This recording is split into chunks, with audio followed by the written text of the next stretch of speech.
सोमवार व्रत कथा। पुराने समय की बात है। एक नगर में एक साहूकार रहता था। साहूकार के घर में धन की कोई कमी नहीं थी, लेकिन उसका कोई संतान नहीं था।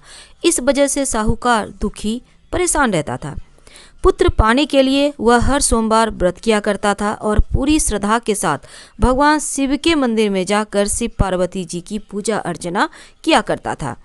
साहूकार की भक्ति देखकर माता पार्वती प्रसन्न हो गई और शिवजी से उस साहूकार की मनोकामना पूरी करने का आग्रह करने लगी।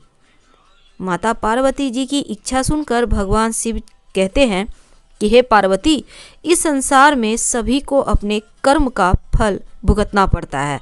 जिसके भाग्य में जो लिखा है वही उसे प्राप्त होता है। लेकिन पार्वती जी ने साहूकार की भक्ति का मान रखने के लिए उसकी मनोकामना पूरी करने का आग्रह किया। भगवान शिव ने मां पार्वती की इच्छा के अनुसार साहूकार को पुत्र प्राप्ति का वरदान दे दिया, लेकिन साथ ही यह भी कहा कि इसकी पुत्र की आयु सिर्फ 12 वर्ष की होगी। साहूकार माता पार्वती भगवान शिव की बातचीत को सुन रहा था। यह सब सुनकर साहूकार को ना तो दुख हुआ और ना ही खुशी। वह पहले की भांति भगवान शिव का व्रत करता रहा। कुछ दिनों के बाद साहूकार के घर में एक पुत्र का जन्म हुआ।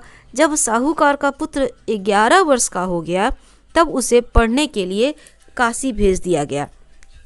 साहूकार के पुत्र के मामा को बुलाया गया और उसे बहुत सा धन देकर कहा कि तुम इस बालक को काशी विद्या प्राप्त करने के लिए ले जाओ और रास्ते में यज्ञ करते हुए जाना। साथ ही ब्राह्मणों को भोजन कराते और दक्षिणा देते जाना। दोनों मामा भांजे यज्ञ करते, ब्राह्मणों को भोजन कराते, दक्षिणा देते काशी की ओर चल पड़े। रास्ते में उनको एक शहर दिखा। उस शहर के राजा की बेटी का विवाह था, परंतु जो राजकुमार विवाह के लिए आया था वह एक आंख से अंधा था। उसके पिता को यह बात बड़ी चिंता में डाली थी कि कहीं राजकुमार को देखकर राजकुमारी और उसके माता पिता विवाह में किसी प्रकार का अड़चन ना कर दे। जब उसने अति सुंदर सेठ के लड़के को देखा तो मन में विचार किया कि क्यों ना द्वाराचार के समय इस लड़के से बर का काम चलाया जाए। ऐसा मन में विचार करके राजकुमार के पिता ने उस लड़के और उसके मामा से बात की। इस बात पर वे दोनों राजी हो गए। फिर उस साहूकार के बेटे को बर के कपड़े पहनाकर घोड़ी पर बैठाकर कन्या के द्वार पर ले जाया गया। सभी कार्य संप्रसन्नता से संपूर्ण हो गए। राजकुमार के पिता ने सोचा कि यदि विवाह कार्य भी इसी लड़के से करा लिया जाए तो क्या बुराई है। ऐसा विचार कर लड़के और उसके मामा से कहा, यदि आप फेरों और कन्यादान के काम को भी करा दें तो बड़ी कृपा होगी। मैं इसके बदले आपको बहुत सारा धन दूंगा। दोनों ने इसे स्वीकार कर लिया और विवाह कार्य को बहुत अच्छी तरह संपन्न हो गया। सेठ का पुत्र जिस समय जाने लगा, उसने राजकुमारी की चुन्नी के पल्ले पर लिख दिया, तेरा विवाह मेरे साथ हुआ, परंतु जिस राजकुमार के साथ तुमको भेजेंगे वह एक आंख से काना है। मैं काशी पढ़ने जा रहा हूँ। सेठ के लड़के के जाने के पश्चात राजकुमारी ने जब अपनी चुन्नी पर ऐसा लिखा पाया तो उसने काने राजकुमार के साथ जाने से मना कर दिया। उसने अपने माता पिता को सारी बात बतला दी और कहा, मेरा पति ये नहीं है, मेरा विवाह इसके साथ नहीं हुआ। जिसके साथ मेरा विवाह हुआ है वह काशी जी पढ़ने गया है। राजकुमारी के माता पिता ने अपनी कन्या को विदा नहीं किया और बारात वापस चली गई। उधर सेठ का लड़का और उसका मामा काशी जा पहुंचा। वहां जाकर उन्होंने यज्ञ करना और लड़के ने पढ़ना शुरू किया। जिस दिन लड़के की आयु 12 साल की हुई उस दिन उन्होंने यज्ञ रचा रखा था। लड़के ने अपने मामा से कहा, मामा जी आज मेरा तबीयत कुछ ठीक नहीं है। मामा ने कहा, अंदर जाकर सो जाओ। लड़का अंदर जाकर सो गया और थोड़ी देर में उसके प्राण निकल गए। जब उसके मामा ने आकर देखा कि उसका भांजा मृत पड़ा है, उसको बड़ा दुख हुआ। उसने सोचा, अगर मैं अभी रोना पीटना मचा दूंगा तो यज्ञ का कार्य अधूरा रह जाएगा। अतः उसने जल्दी से यज्ञ का कार्य समाप्त कर ब्राह्मणों के जाने के बाद रोना पीटना शुरू किया। संयोगवश उसी समय शिव जी पार्वती जी उधर से गुजर रहे थे। जब उन्होंने जोर जोर से रोने की आवाज़ सुनी तो पार्वती जी कहने लगी, महाराज कोई दुखिया रो रहा है, इसके कष्ट को दूर कीजिए। जब शिव पार्वती जी वहाँ पहुँचे तो उन्होंने पाया वहाँ एक लड़का है जो आपके वरदान से उत्पन्न हुआ। शिव जी ने कहा, हे पार्वती, इसकी आयु इतनी ही थी, यह भोग चुका। तब पार्वती जी ने कहा, महाराज इस बालक को और आयु दो, नहीं तो इसके माता पिता तड़प तड़प कर मर जाएंगे। माता पार्वती के बार बार आग्रह करने पर शिव जी ने उसको जीवन का वरदान दिया। शिव जी की कृपा से लड़का जीवित हो गया और शिव जी पार्वती जी कैलाश पर्वत चले गए। शिक्षा पूर्ण होने पर वह लड़का और उसका मामा उसी प्रकार यज्ञ करते, ब्राह्मणों को भोजन कराते, दक्षिणा देते अपने घर की ओर चल पड़े। रास्ते में उसी शहर में आए जहां उस लड़के का वहां की राजकुमारी से विवाह हुआ था। वहां आकर उन्होंने यज्ञ आरंभ कर दिया। उस लड़के के ससुर वहां के राजा ने उसको पहचान लिया और महल में ले जाकर बहुत आवाभगत की। बहुत से दास दासियों सहित आदर पूर्वक अपनी राजकुमारी और जमाई को विदा किया। इधर साहूकार और उसकी पत्नी भूखे प्यासे रहकर अपने बेटे की आने की प्रतीक्षा कर रहे थे। उन्होंने प्रण लिया था, यदि हमें अपने पुत्र के मृत्यु का समाचार मिला तो वह अपना भी शरीर त्याग देंगे। लेकिन अपने बेटे के जीवित होने का समाचार पाकर बहुत प्रसन्न हुए। उसी दिन भगवान शिव ने साहूकार के सपने में आकर कहा कि मैंने तेरे सोमवार का व्रत करने, सावन सोमवार का व्रत कथा सुनने से प्रसन्न होकर तेरे पुत्र को लंबी आयु प्रदान किया है। इस प्रकार जो कोई भी सोमवार का व्रत रखता है, सावन सोमवार का व्रत रखता है, सुनता है, सभी के दुख दूर होते हैं। भगवान शिव जिस प्रकार आपने साहूकार के बेटे पर कृपा की, उसी प्रकार सभी पर अपनी कृपा बनाए रखना और व्रत कथा सुनने वाले को, कहने वाले को, हामी भरने वाले को और पूरे परिवार के दुखों को दूर करना। पहली कथा समाप्त होती है। सोमवार व्रत कथा में एक और कथा है, चलिए सुनते हैं। एक बार भगवान शिव जी पार्वती जी के साथ भ्रमण करते हुए मृत्युलोक की अमरावती नगर में पहुंचे। उस नगर के राजा ने भगवान शिव का एक विशाल मंदिर बनवा रखा था। शिव पार्वती उस मंदिर में रहने लगे। एक दिन पार्वती जी ने भगवान शिव से कहा, हे प्राणनाथ, आज मेरा चौसर खेलने की इच्छा हो रही है। पार्वती जी की इच्छा जानकर भगवान शिव जो है उनके साथ बैठ गए चौसर खेलने। खेल प्रारंभ होते ही उस मंदिर का पुजारी आ गया। माता पार्वती जी ने पुजारी जी से पूछा कि हे पुजारी जी, यह बताइए इस बाजी में किसकी जीत होगी। तो ब्राह्मण ने कहा कि महादेव जी की, परंतु चौसर में शिव जी की पराजय हुई और माता पार्वती जी जीत गईं। तब ब्राह्मण को उन्होंने झूठ बोलने के अपराध में कोढ़ी होने का श्राप दिया। शिव जी पार्वती जी उस मंदिर से कैलाश पर्वत लौट गए। पार्वती जी के श्राप के कारण पुजारी कोढ़ी हो गया। नगर के स्त्री पुरुष उस पुजारी की परछाई से भी दूर रहने लगे। कुछ लोगों ने राजा से पुजारी के कोढ़ी हो जाने की शिकायत की, तो राजा ने किसी पाप के कारण पुजारी को कोढ़ी हो जाने का विचार कर उसे मंदिर से निकलवा दिया। उसकी जगह दूसरे ब्राह्मण पुजारी को बना दिया। कोढ़ी पुजारी मंदिर के बाहर बैठकर भिक्षा मांगने लगा। कई दिनों के पश्चात सर्वलोक की कुछ अप्सराएं उस मंदिर में पधारी और उसे देखकर कारण पूछी, तो पुजारी ने निसंकोच भगवान शिव, माँ पार्वती के चौसर खेलने और पार्वती जी के श्राप की सारी बात कह सुनाई। तब अप्सराओं ने पुजारी को 16 सोमवार का विधिवत व्रत रखने को कहा। पुजारी द्वारा पूजन विधि पूछने पर अप्सराओं ने कहा, सोमवार के दिन सूर्योदय से पहले उठकर स्नान वगैरह से निवृत्त होकर स्वच्छ वस्त्र पहनकर सूर्योदय से पहले उठकर आधा सेर गेहूं का आटा लेकर उसके 3 अंग बनाना, फिर घी का दीपक जलाकर गुड़, नैवेद्य, बेलपत्र, चंदन, अक्षत, फूल, जनेऊ का जोड़ा लेकर प्रदोष काल में भगवान शिव की पूजा अर्चना करना। पूजा के बाद 3 अंगों में एक अंग भगवान शिव को अर्पण करके एक आप ग्रहण करें, शेष 2 अंगों को भगवान का प्रसाद मानकर वहां उपस्थित स्त्री पुरुषों बच्चों में बांट देना। इस तरह व्रत करते हुए जब 16 सोमवार बीत जाएं तो 17वें सोमवार को 1 पाव आटे की बाटी बनाकर उसमें घी गुड़ मिलाकर चूरमा बनाना। फिर भगवान शिव को भोग लगाकर वहां उपस्थित स्त्री पुरुष बच्चों को प्रसाद बांट देना। इस तरह 16 सोमवार व्रत करने और व्रत कथा सुनने से भगवान शिव तुम्हारे कोढ़ को नष्ट करके तुम्हारी सभी मनोकामनाएं पूरी कर देंगे। इतना कहकर अप्सराएं स्वर्गलोक को चली गईं। पुजारी ने अप्सराओं के कथानुसार 16 सोमवार का विधिवत व्रत किया। फलस्वरूप भगवान शिव की अनुकंपा से उसका कोढ़ नष्ट हो गया। राजा ने उसे फिर मंदिर का पुजारी बना दिया और वह मंदिर में भगवान शिव की पूजा करता और आनंद से जीवन व्यतीत करने लगा। कुछ दिनों के बाद पुनः पृथ्वी पर भ्रमण करते हुए भगवान शिव और मां पार्वती उस मंदिर में पधारे। स्वस्थ पुजारी को देखकर पार्वती जी ने आश्चर्य से उसके रोग मुक्त होने का कारण पूछा, तो पुजारी ने उन्हें 16 सोमवार व्रत करने की सारी कथा कह सुनाई। पार्वती जी व्रत की कथा बात सुनकर बहुत प्रसन्न हुई और उन्होंने पुजारी से इसकी विधि पूछकर स्वयं 16 सोमवार का व्रत प्रारंभ किया।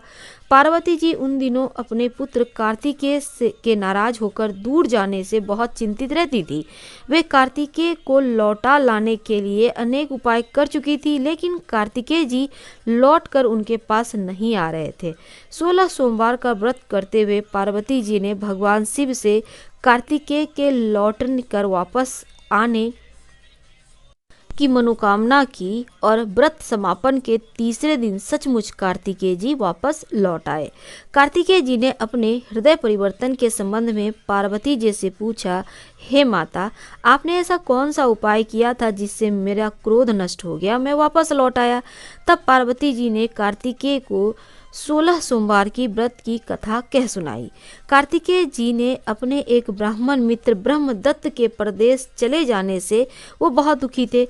उसको वापस लौटाने के लिए कार्तिकेय जी ने 16 सोमवार का व्रत करते हुए ब्रह्मदत्त के वापस लौट आने की कामना की।